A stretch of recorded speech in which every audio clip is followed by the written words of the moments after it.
virtual collaborations, because that is how we do it, baby. Virtual collaborations.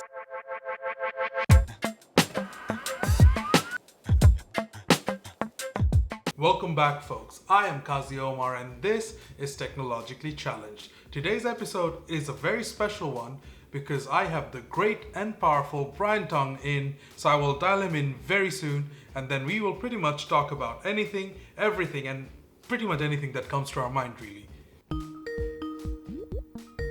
Hey man, what's up? Thank you so much. Let me just press record on this for just 1 second. Yeah. I think it's recording. Yeah, perfect. Awesome. For doing this. I know it's like 8:30 in the morning for you, so it's like... No, man. I'm totally, as long as I knew ahead of time, I was going to make time and, show love. So thanks for having me and everything. And, I want to help you out and wish you the best for, you doing this type of content as well. Much. Thank you so much. It means I'm so honored that you decided to do this. You have no idea.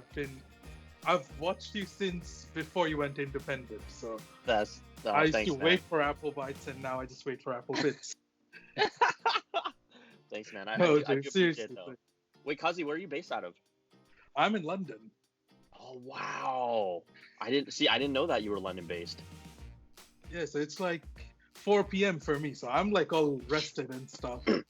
That's cool. That's cool. Well, I'm glad we can make it work. I'm like a little like my eye. I can tell I'm like, oh, it looks like I just woke up because I did, but I'm here. I'm here for you, bro. So it's all good. Thank you so much. By the way, did you know you're about to reach 2 years, basically complete 2 years of your independent channel? So congrats on that. Thank you. Yeah, I'm pretty. My channel itself, I can't remember. I think I put out once I went independent. I feel like I put out my first actual video somewhere around mid to late April or so, like my first independent video. I gotta check the date on that, but yeah, I know I'm getting close to 2 years, which is crazy. So congrats on that. I mean, thank you. About 3 months away from completing first year myself, so that's awesome. It's honestly, by the way, I'm like starstruck right now talking to you. Oh, don't worry. No, man, I appreciate it. Like I'm super chill, honestly. Like the way that you probably see me on videos, like I'm the same person, so don't, it's good. We're all good. I'll have to tell you this, with your channel, I feel it's more you than what it was before with Apple Bitz, so that's why I love this so much more as well. Thank you. I get to kind of free flow and kind of do whatever I want, and, don't get me wrong, it's still a lot of, I'm not in a place where I'm like, yeah, I'm totally comfortable from a standpoint of like, I still need to keep on grinding and working hard, and I'm enjoying doing it. So if I didn't, I wouldn't do it, right? If I wasn't having fun doing this, that's the biggest thing. If we are so lucky to do what we want to do and enjoy and love doing it, then we're just very blessed and lucky to be able to be in that position, because not everyone can. And so I don't take it for granted, and I just want to keep on working hard and keep on growing it, and just let things happen as they happen. And I think the hardest part for me is I always want to do more of my like goofy skit stuff, but because I don't have a crew to do that, I can't yet, but I'll work towards that, because people are like, when are we going to see Nostradamus? When are we going to see I haven't seen Nostradamus in ages, bro. Yeah, right. And so when he comes back, it'll be like people like, no, like, or some people that are new to me will be like, what the hell is this? And I don't care. But you also do music videos. I saw the Old Town Road skit. That was so funny, though. Yeah, and with the music videos, because this whole shelter in place that we have here because of the current times, I actually have one that we just need to shoot. We were just going to shoot one more element for it before everything happened, and it's on hold now. So it's going to probably feel super dated when we bring it out. But to me, the music videos are just a passion project. So I don't, and it's not like I'm trying to make money off of the music videos. I just do it because it brings me joy, and I love how people react to them. And so when this all settles and I get that last few shots that I really need for it, then there'll be like another music video out, and I have another one that we haven't shot that is waiting in the wings. So when that happens, I just got, I got it. Yeah, and I'm looking forward to that. I'm waiting for that. Because I loved the bit when you did the Old Town Road, and it was so unexpected as well. It's like randomly I just saw a notification come up, and it's like a music video. And you shot it all with the iPhone as well, didn't you? Yeah, so 100% iPhone.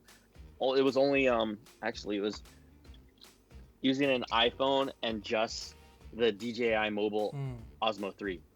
Like that's all. Nothing That else. is good quality. I think that is actually better than Apple's own advertisements as well, because they use all That's what those someone lenses told and me. whatnot.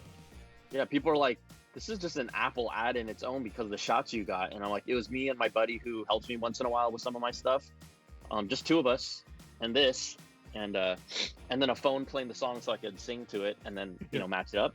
But that's all. I mean, so it shows you the power of what we can do today with technology and, being creative. And again, that was all just for joy, just for fun. The music videos take it's a long process. I got to write the song, I got to fine tune the song, I got to record the song. I got to then come up with the concept for the video. Then we got to shoot it. Then those are probably the longest ones, but arguably the most rewarding. And then because they're music videos, YouTube will know that I'm using a music video background song. So I can't monetize it, but I don't care. Like I literally just do that to stay invigorated and creative and, continue to feel joy about what I'm doing. Absolutely. I mean, I'm a musician at heart as well, so I sing and play the guitar and stuff. So I do understand that bit. So I sometimes make my own music on Logic and stuff. So my music, it's just more of a hobby and a passion thing for me. So that is why I also do more music stuff, and video is more like something which I love doing and talking about technology. And you can always, that's the thing, that's a skill that you have. And, I think that being a creator of content, you use every skill you have that makes you, right? Because we can all talk about, literally, you could have 20, 30 creators all talk about the same stuff. And it just depends on how you approach it and who you are. Like, you don't have to compete. Like, quite honestly, I don't watch any of the other YouTubers' videos until after I finish my reviews. I don't like to influenced by them at all. And so I think it's funny when someone says, oh, it just happened. Someone's like, oh, you did the same shot that blah, blah, blah did. And I'm like, I didn't even look at their review. I just, I'm pretty sure we're probably going to say some of the same things, but when you hear certain words being said by another, if you say it exactly the same way, it's because that was planted in your head. And so I'd prefer just to, even if I get a product a few days later, I'm just like, okay, I'm going to review it on my own time because I just don't want it to feel the same at all. I actually get that because I don't watch reviews unless I know that I'm not getting that product. So at that point, I will watch other reviews because otherwise I don't get to do it. But even, for example, the new releases that they've done, I've ordered the MacBook Air, I've ordered the iPad Pro, and I want to look at reviews. I mean, I know I actually saw the thumbnail of your review just going live as well.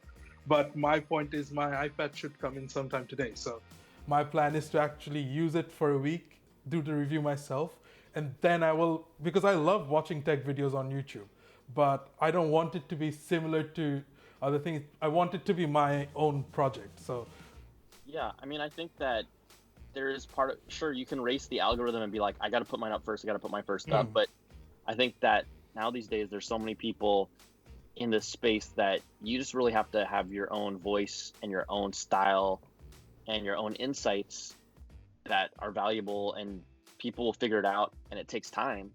To be honest with you, like being independent, I'm lucky that I got to work at my older employer for like 10 years to at least build a foundation, because I didn't know if people were going to follow me or find my stuff. And there's still people today that are like, oh, how long have you been independent? And I'm like, almost 2 years now. They're like, what?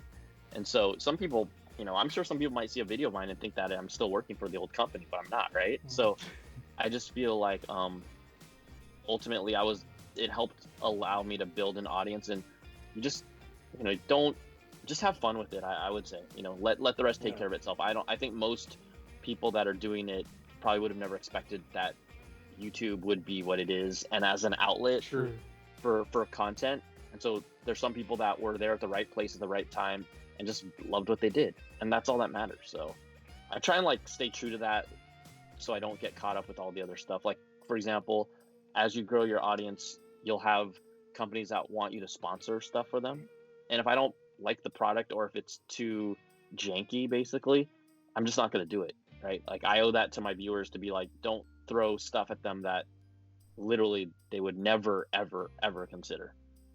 I've had some weird VPN companies come to me, and it's like, and my following's not even that big where someone should come to me, but I get emails saying, oh, we will do this, we will give you this for free and this service, and your followers, if they sign up, they will get this much discount. But when I look out for that company, and it's like, I don't think they're actual real VPN companies. They're just data miners or something. So if I'm not comfortable with something, I don't go with them.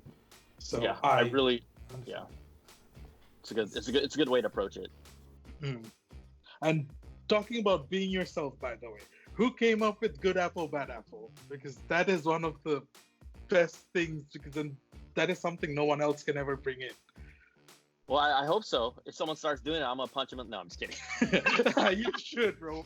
We've got your back if you do that. No. It's just, I don't know. I just wanted to have a fun way of just, and balancing out. Like, it's really funny when people are like, oh, there were no bad apples this episode. I'm like, I'm not gonna throw one in every time. Like, if I did it all the time, it would just get old. It's just kind of like, I do it when I feel it, and if I want to surprise people, I'll do it. And it's honest. It's like, that's how I feel, right? And people could disagree with me too, right? I don't mind. I'm not trying to like appeal to the general consensus of thought. It's just kind of how I feel about X, Y, and Z. So it's fun, and just kind of, and I mean, there was a time, I don't know if you remember, but I started like dressing up like an apple and doing bad things, and I still have the outfit, and hopefully down the road I can bring that back. Bring it back. Seriously, bring it back. That was so good. Hopefully. That was good.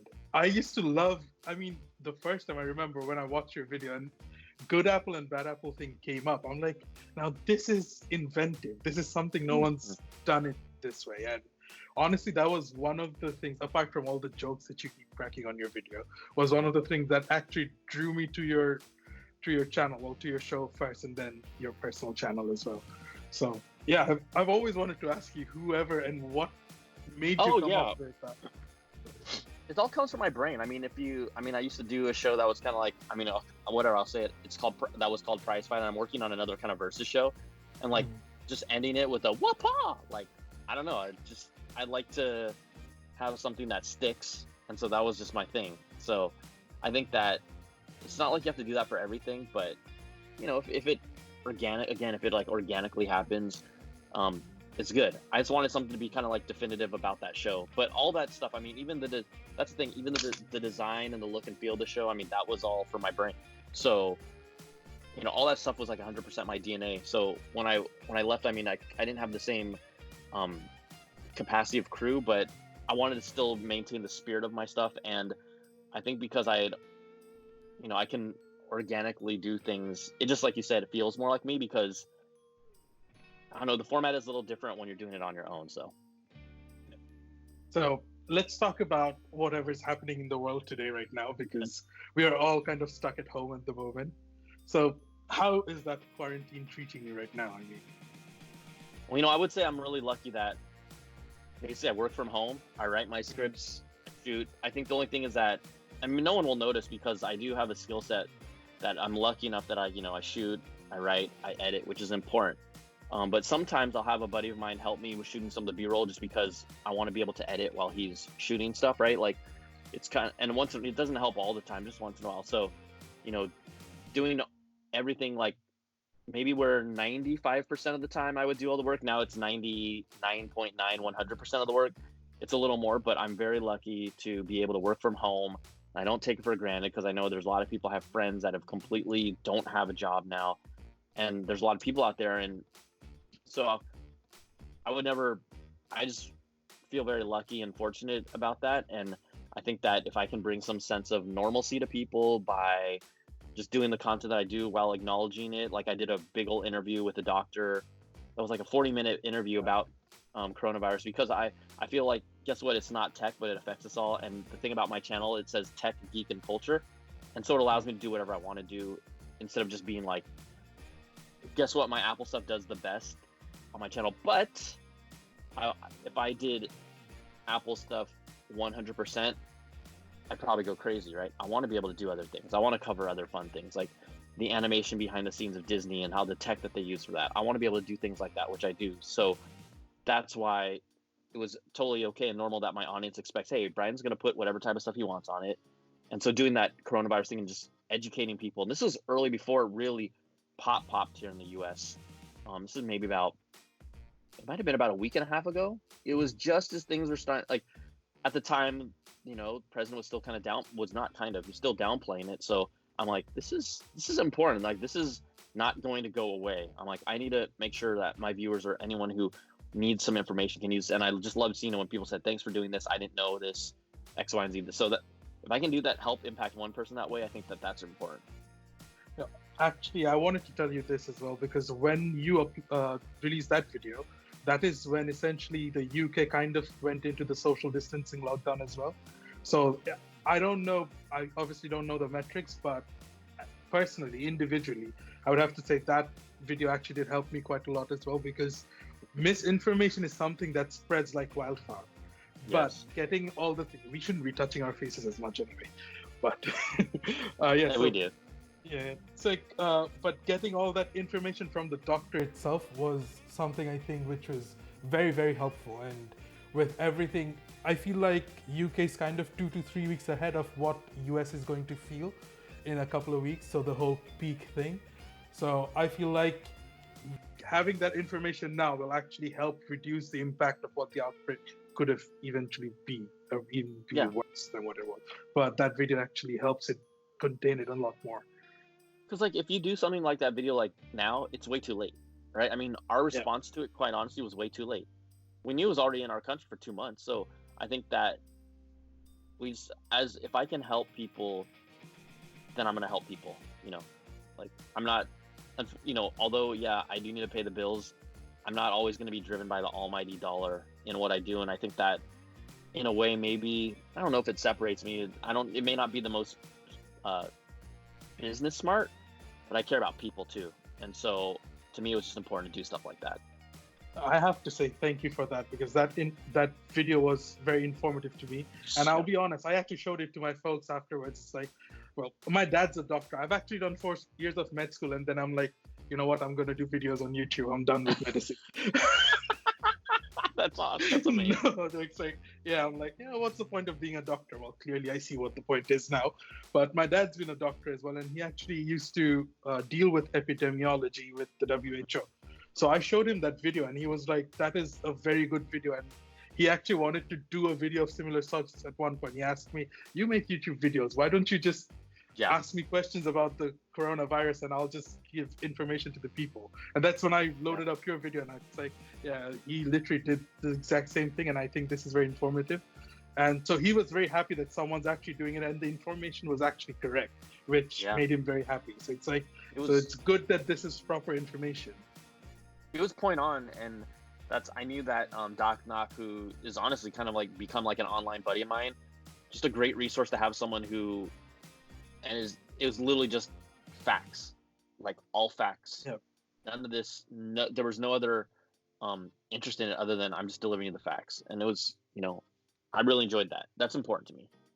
And the best thing was that he clarified that it's not a zombie apocalypse, right? At the end of the video. Not yet. It's like, it's good to have someone who's got a good sense of humor as well, so that people can enjoy what they're watching. So it was good to see that he understood that bit as well. It was a good thing.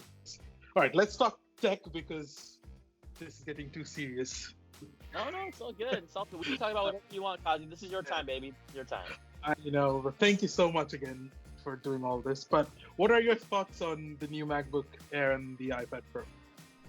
So specifically, MacBook Air is coming today, roughly. So, but I pretty much feel like everything I know about it or feel about it will hold true. That to me, it's like Apple coming back to its roots and kind of finally creating that, like, if you are an Apple user, this is the ideal computer to get for, like, really almost every kind of mainstream consumer Apple user, if you are, right? It's $999. Yes, there are cheaper laptops that are kind of utility laptops from non-Apple brands, but I'm talking about the Apple consumer. This is the one. It has a scissor switch keyboard. It has all the tweaks that's what you need, like, as your workhorse. It's just like your daily driver. If you're looking for a daily driver Apple computer for the consumer, that's gonna be the one. So I think it's going to be probably their best-selling laptop this year, quite honestly. I will see if that happens purely from a price point, and that there aren't really any questions about it that it has to answer. It is just a solid product that everyone will love, and the design form factor to me is still really nice. Like I still love that design form factor. That is literally one of the remaining Steve Jobs design left in the whole ecosystem, anyway. Absolutely, and so that's there's not much more to say about it for me than that. But the iPad Pro, like many people, I benchmarked it out. It's it's pretty much performs 95 to 100% exactly the same as the one from last year.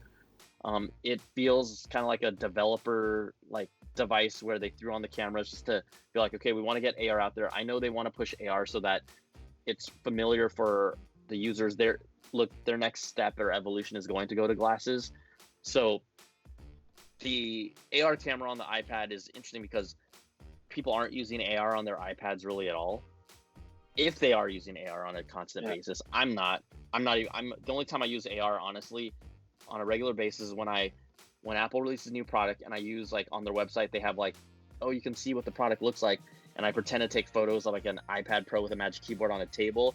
That's the times I use AR. I don't really use it. I literally don't use it for anything else on a regular basis. So our behaviors are going to have to change for AR to really take on. I don't know if they will because they still haven't for me other than Pokemon Go. I don't see people using AR for anything else. Honestly, that was the most mainstream general consumer app that was out there that introduced people to AR and got them comfortable with the idea of AR. So, for me, my recommendation is just, if you have a 2018 iPad Pro, keep it. If you've always been waiting to upgrade, this is going to be a great upgrade, but you could save even some more money and just buy a 2018 iPad Pro because its performance is exact the same. Unless you really got to have the new camera on it, which I don't know. Essentially, just the new LiDAR scanner. Again, I think people are going to be more comfortable using it on a phone, and we will see it on the phone coming up next. But it's great. Here's the thing, right? It is Apple's best iPad, absolutely. So if someone upgrades it, they're not gonna. I would say if you've been waiting 2, 3, 4, 5 years to upgrade, it's a great upgrade. But I would even push you towards the 2018 iPad Pro if that was the case. And what do you think about the new accusations that's come up for the A12X and the 12Z processors? Well, I think it's, funny thing about it is I'm not going to be all in a tiffy and get mad about it. I think that I'm not, how about this? To me, I mean, I've seen it done in the industry before where they've kind of hidden cores and unlocked them for previous devices. If someone said, oh, Apple just put in the same exact processor and unlocked the core, well, that's why I say then I don't need to bash on it. That's why I say, well, then just get the 2018 iPad Pro, right? Instead of, because there's times where, quote unquote, people say I bash on Apple, but I'm just being critical of them from a consumer standpoint, and also from a standpoint of if they're setting the bar and setting the trend and always talking about themselves as the best, then show me you're the best. And when you are, I'm going to definitely acknowledge it. And when you've made very curious decisions, then I'm going to be like, what are you doing? The A12 processor from a X to a Z isn't a what are you doing? It's more of a, okay, well, that's a little disappointing. Well, what are your thoughts about the new foldables thing that's the new era of phone now? Foldables. I love it. I honestly love it. The Motorola Flip Z, which I had for a while, and I just haven't had time to actually finish my review, but I have it all shot actually, is probably my favorite this is just my opinion. It's probably my favorite phone of the year from a standpoint of just its fidget factor and what it does and how innovative it is. The camera's not the best on it, which is not what I'm trying to say, oh, the phone has to have the best camera, but it's a really enjoyable phone. It's a joyful phone. I love that fidget factor. But then again, I'm from the generation that grew up with the Motorola Razr. If you don't, same here. So I love the nostalgia factor in itself. I just wanted to get one purely for the design of what the Razr was. Yeah, and it's awesome. The way they execute it is awesome. It is the most polished first-gen Samsung product that I've ever seen. I actually really loved it. But it's what is it? Was it $1,500 or was it more? Was it $1,500? I think $1,499, yeah. US dollars $1,500, which is really steep price to ask for someone to pay for a phone like that. But as prices go down in time, I think it's an amazing product actually. My favorite phone of the year from just what got me the most excited about tech. So I would say, yeah, I think of it very, very highly, but I'm not gonna buy one and keep one as my main driver. I mean, I wouldn't do that right now. Wait, so what do you use as your daily driver then? Right now, iPhone 11 Pro. Yeah. So, this phone actually surprised me. It was like, just because the way they executed the triple lens camera. This is the Apple thing that always sticks out with me. Okay, so we first saw the leaks and renders about the iPhone 11 Pro, and I was like, oh my gosh, that's ugly. I'm like, dude, this thing is ugly. Dude, I still think this is ugly, but the camera's amazing. That's the thing. That's the thing, right? And the way they executed the usability of the camera versus any other company, how they flow seamlessly through the lenses, the quality that it can capture, it's an amazing camera. So then now everyone has big old patches on it, and I don't care as long as the cameras pull off what they're supposed to do. And then just the battery life being so rock solid finally for the first time on an iPhone at least. So you just do two simple things. This is one of my favorite iPhones probably since the iPhone 4S5. I love the design of those phones, but I thought that this phone they just made subtle improvements that made this, like, in a weird way, yeah, there's gonna be a 5G phone. We'll see what they do with the screen and USB-C or not, which they probably would still go Lightning to USB-C just so they can make their money. I think that this is a phone, if someone got an 11 Pro, I think this is a phone that you could roll with for quite a long time, actually. And talking about subtle changes, the fact that they just moved the Apple logo a bit towards the bottom and in the center, that made it so much better looking with the triple lens system. Because initially when we looked at the renders and leaks, it was just so weird just looking at this and nothing else. And then just to see the Apple logo just being pulled down a bit, and then, yeah, I think it just goes to show how Apple can make subtle changes, but then make something look. I mean, it just shows their R&D is doing a good job with the whole designing, regardless of how ugly the actual product may look like initially.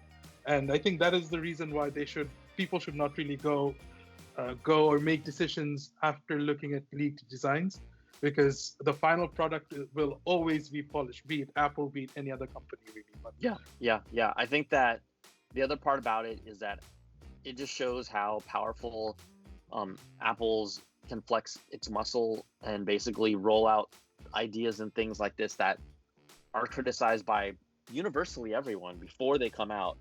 But then when the actual functionality is there, then it's like, oh my gosh. That's why I think the iPad Pro with the LiDAR scanners is an interesting one, because that's one of those few hardware things where you release something like that, but you don't even have like 3 or 4 go-to killer apps. Like, right, you always gotta, when you put out new hardware, you've got to show the actual software or functionality that is like, this is why we're doing it. Well,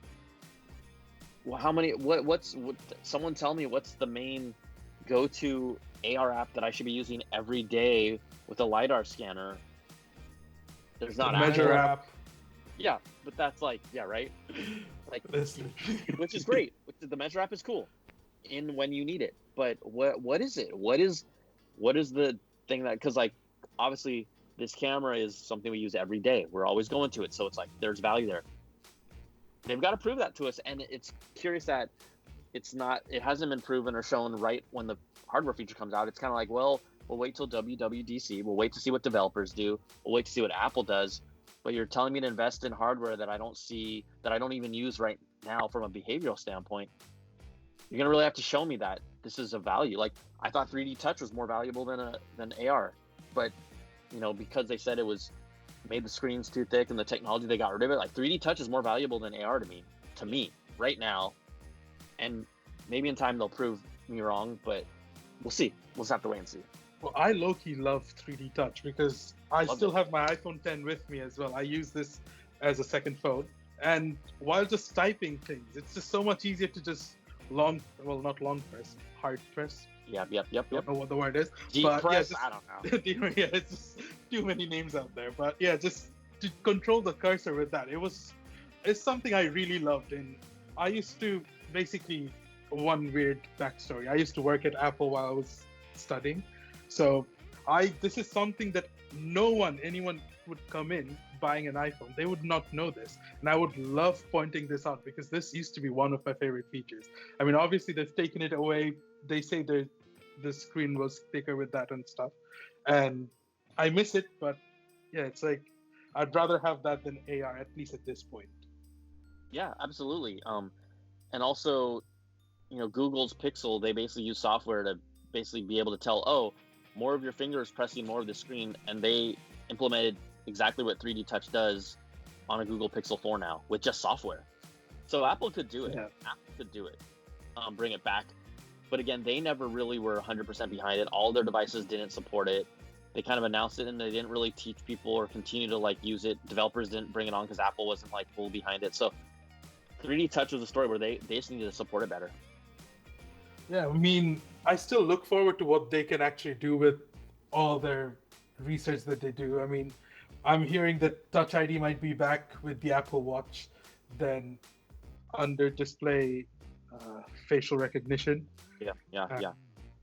I mean, I'm all for that technology, but one thing I do like about Apple is that they're always late to the game, but they perfect it first. So I think that is one thing that is always very commendable about Apple as well. Yeah, and then when they don't, we'll see where this AR thing that goes. Then it's like, what? I really, this is going to be one of those few moments where we're going to see if Apple can really push people to do something that they normally wouldn't do. And AR, even because there will be a segment of their audience that is loyal, that will do whatever they put out there. That's going to be like, these AR glasses are really cool, and they're going to have to give me a reason to wear glasses at all. Maybe I'll use them with sunglasses for me because I don't wear glasses normally. I'm not going to start wearing glasses just because Apple releases glasses. Sorry, I'll try it out, but I'll be like, oh, that's cool, whatever, I'm good. So we'll see how it goes. I think this is going to be one of those moments where we're going to see if they can really push to do something that most of us normally wouldn't do. That's hard. That's really hard. It is hard, and glasses is something which, I'm on the fence about. There's two things I don't want Apple to do, weirdly enough. One is the AR glasses, and the other one is a car, because I just don't know. I just don't think that is something they should be doing. Yeah, I mean, I think all their car stuff is just for maps and stuff. They have so many things going on. I don't even think that they need to focus on a car. And the reality of it is that Tesla is the Apple of cars now. Exactly. That's the reality. They're not even, they wouldn't even be close to what Tesla's doing. They dismantled parts of their team. Then it's like, oh, we're going to make a software thing. Maybe, we don't know exactly what they're doing, but I would be very, very, very surprised if they even put out a car in the next 5 years. I just don't think it makes sense. But I could be wrong. They got all the money in the world to do whatever they want. There's rumors they want to buy Disney, so they clearly have enough money. I mean, if flying they want car, to we are all up. Flying car, if they want to be the first flying car, then I'll consider it. I mean, I won't be able to buy it, but I would love to ride on a flying car made by Apple. Yeah. Who wouldn't, right? Yeah. Apple's crazy. Things they do. It's like, I saw leaks and renders of Apple car, and I'm like, this is something they really should not be doing. Especially with Tesla around, like you said, it's just too good. It is too good. It's really, really, really, really, really good. Tesla's amazing. Well, I intend to buy one soon enough. Let's see how it goes. This is only one of the few things whose production line has not been affected yet because of the whole quarantine thing. So far, at least from what we know, right? That's true. That is the key word over there. All right, I have to ask you another question. What is your favorite piece of tech of 2019, 2020? 2019, 2020. Favorite piece of... right now, basically? Yeah. And this includes the new iPads, the Huawei P40, and all that. Not the new iPad Pro. I mean, honestly, so my two favorite pieces of tech for the longest time have been the Apple Watch and the iPad Pro. But I would say those are still two of my favorite pieces of tech. But I mean, I would say, honestly, it doesn't even have to be super expensive. Just because this shot my entire music video, DJI Osmo Mobile 3. This is going to be on their list. And this thing's only I think $120 or so. 100, maybe 150. 129 or something, yeah. Yeah, right. And I mean, the big thing about it is it's a straight up collapsible mini gimbal that has all the feature and functionality. It's small. If you look at it, look, this is not a big gimbal at all. Oh yeah, so this is the latest one, which folds and something like that. Yep. And so yeah, if I do it the right way, it'll fold the right way. There we go. But it's basically this big. And it's small though. That's very easy to carry around then, isn't it? Has a little mini carrying case and stuff. So as a tool, this thing is amazing. This is kind of funny. I've been using this mouse for the longest time. This is a Microsoft mouse because I just liked how it felt. Yeah, it's a very old one as well. Arguably, this is the Intel mouse.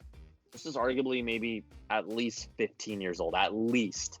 I've been using this forever. Okay, so I finally was like, I'm gonna make a switch. I haven't even done a video on it yet, and I got the Logitech MX3. This is a badass mouse.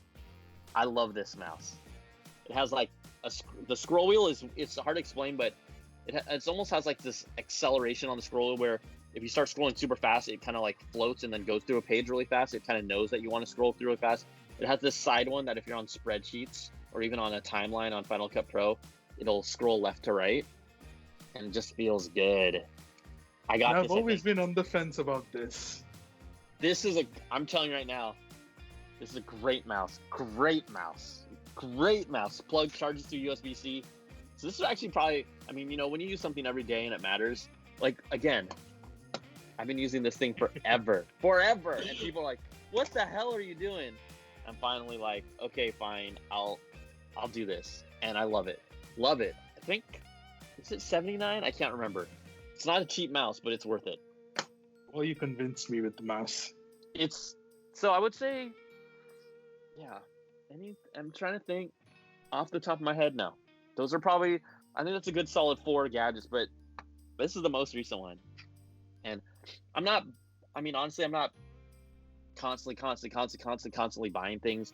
I do to review them, and if I really enjoy them, then I'll keep them. If not, I honestly will return them because I'm going to use my own money for this. And if I ever get products from companies, I'll always make sure to tell people, like, out front, they loan this to me, because it's kind of weird. I feel like that, I know for a fact that makes a difference on how you evaluate something. If you buy it with your own dollars and money, it makes a difference. And I think that's important to let people know. Yeah, it's because I think if it's your hard-earned money, you put that much extra effort into it. Yeah. Now, some people are at a point where it doesn't matter anymore, so they could literally buy any tech gadget they want, which is awesome. Like, honestly, that's amazing. But it is still, when you put down $1,000, $500, $300 for anything, that's your money. So definitely, it's important to consider that when you evaluate it. Yeah, that's true. That is the whole point why my review units are so weird. It's like I pay for them, then once I'm done, I just end up returning them, unless it is something, like you said, I really would want to just keep. So it's just one of those things. The Apple Watch is, I think this is the OG Apple Watch, by the way. So the Series 01. And then I just got the Series 5 a few days ago to unbox and review. And then I just loved it so much that I've decided, you know what, I'm keeping this. From a 0 to a Series 5, that's a huge jump. You're going to love the Series 5. Yeah, From a Series 4 to a Series 5, not as much.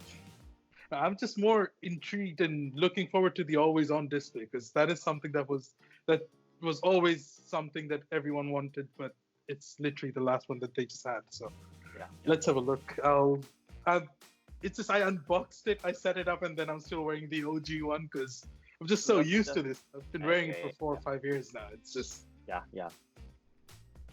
So I do love the watch and the thing. It's like I was just trying a speed test with my current one and the Series 5. It's like opening an app. That is so much smoother now. Oh yeah. It's all smooth. It's all like gravy, baby. It's all gravy. Yeah. Well, I'm really excited to use the iPad Pro, which I should get tonight as well, because I'm finally going to use the 120 hertz display, because I've always used it separately in the Apple stores or friends and family. But yeah, I'm really excited about the new 2021. Let's see what that's going to be. It's cool. It's going to be cool, man. It's going to be super cool. Well, I am looking forward to it, and I hope I get to keep it. It's like if I love it enough, because I'm moving from an iPad Air 2, believe it or not, to Oh, the you're gonna iPad love that Pro. thing. You're gonna love that thing. You're gonna love that thing. I guarantee it. Guarantee it. That's good to know. Just have to wait till they bring it. God knows when it's gonna come in. It's like it's supposed to be here 3 days ago, I think, and then it's like, oh well, we just wait. I mean and that watch yeah, now. that always is frustrating, but we are lucky to get these things. So I feel you. I feel you. When you're waiting for something, you're just like, come on, come on, come on. But Yeah, it's just. I mean, the MacBook Air that I ordered, that is, I think, it was supposed to be 2 days ago, and then it got pushed to mid-April, which is understandable, obviously, with everything that's going on. But yeah, it's like when you're waiting eagerly for something, it's like, oh, I want to finish this and I want to do this. It is just so agonizing to wait. It is really so painful to just tracking the shipment, and it's like, it's stuck at processing or dispatch. It's like, come on. It's just one of those things. I guess it's a good Apple in a sense. I use always. Hey, we're alive. We're enjoying. We're talking about tech. It's always a good Apple, man. Like we're blessed to be able to talk about it and just like enjoy talking about tech. That's these are like crazy devices, man. I mean, this changes. This is a mini computer. I'm still fascinated by a lot of things that happen sometimes on a daily basis where I'm like, dude, I remember when I couldn't even do anything like this, like just on our pocket. It's awesome. It's amazing.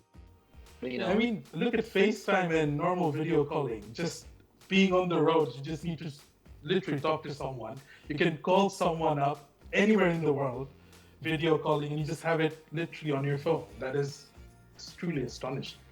Yep, it is. It is. Oh, talking about video calling, I just want to tell you, your feel-good stream, that is really, it actually does make me feel good. So thank you for that, because I saw the episode with Justine, Jenna, and then the other one that you did. I think you had your nieces or someone come up. That's why I had to ask you what is your quarantine snack, because that is just such a funny question. And such an important one. I eat a lot of stuff. What is my quarantine? I'm gonna say, well, I'm eating a lot of rice, a lot of white rice with like everything on. Like we got chili, we make chicken. I mean, I don't know actually. I eat these like, I'm a big fruit guy, so I eat these like dehydrated like strawberries that are like chips. I eat those constantly. I'll go through a bag in one sitting. It's pretty bad because they're not cheap. They're not cheap at all. What else am I snacking on a lot? Ice cream. A lot of ice cream. We just bought 2 big containers of ice cream last night. That's the ultimate quarantine snack. And it's like this, it's I don't know if you're familiar with it, but the flavor is called Ube. It's like a purple yam. It's a Filipino, like it's a sweet yam flavor. Oh, it's so good. Anyways, that's the flavor of the ice cream. It's undefeated in life, and that's what I eat. Oh, it's so good. So good. I can see the excitement in your face. It's the morning for me. Now I'm going to be like, all right, I got to get some before I start my day. It's the quarantine breakfast of champions, baby. I should get some, what's it called? Ube. Yeah, look it up. Just look. It's like, and you can look up Ube Ice Cream. And then message me later when we're done with this. And then if you ever try some, it's really interesting. Ordering it and sending you a picture of it when I get it. So. Well, I learned something new today. There's something called Ube Ice Cream. Oh hell yeah! It's a sweet flavor. It's a dessert flavor from Filipino culture, and it's amazing. My girlfriend's Filipina, so we eat it all the time. Yeah, and you also have a weather station set up at your home, just like that, don't you? That's her weather station. She's a weather meteorologist, and it's a freaking at our apartment. It's like it's taken over. So, or we're living in like a multi-studio creation environment here right now. Well, that is the best you can do with work at home, right? Work from home. Exactly. Oh God. Well, it was amazing talking to you. Thank you so much for. I won't take you too much of your time because you're very busy and you woke up so early for me. So thank you so much. I mean, I should be up earlier, quite honestly, but I appreciate Kazi, and it's like my words of encouragement for you: just keep doing what you do, keep doing what you love. Don't do it as long as you can, right? That's how I see this. Like, Yeah. it sounds weird because to me, like, my job will never define me, no matter what it is. So as long as you keep on enjoying it and you're lucky enough to do what you love to do, that's a big deal in itself, you know. And so I don't take it for granted. Just have fun with the process, and I wish you best of luck. And just, you know, there'll be times where it's hard. Who cares? Like, we're talking about tech. We're lucky. Yeah.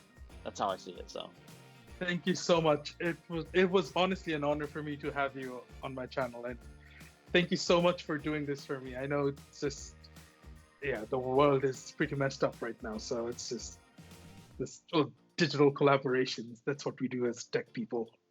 yes, and thanks for having me, bro. And I really appreciate you too. And you know, if there's any ways, like, if you ever want to message me, like, for guidance or tips, like, I'm always open to help out, you know, anyone. So you know, don't feel like you're bugging me or being a stranger. And you know, I'll respond when I can. And again, thanks for having me. And you know, I'm honored to be on, you know, be on this with you. So thank you so much. Thank you so much for being here, and have a wonderful day. Stay home. Do not touch your face as much. Enjoy the Ube Ice Cream. I will order it, and I will send you a picture as soon as I have it. All right, sounds good, Kazi. All right, cheers. Thank you so much. All right, peace. All right. We'll see you later. All right, later, man. Well, that is it, guys. Massive shout out to Brian for waking up so early to do this video. And honestly, I had a wonderful time chatting with him.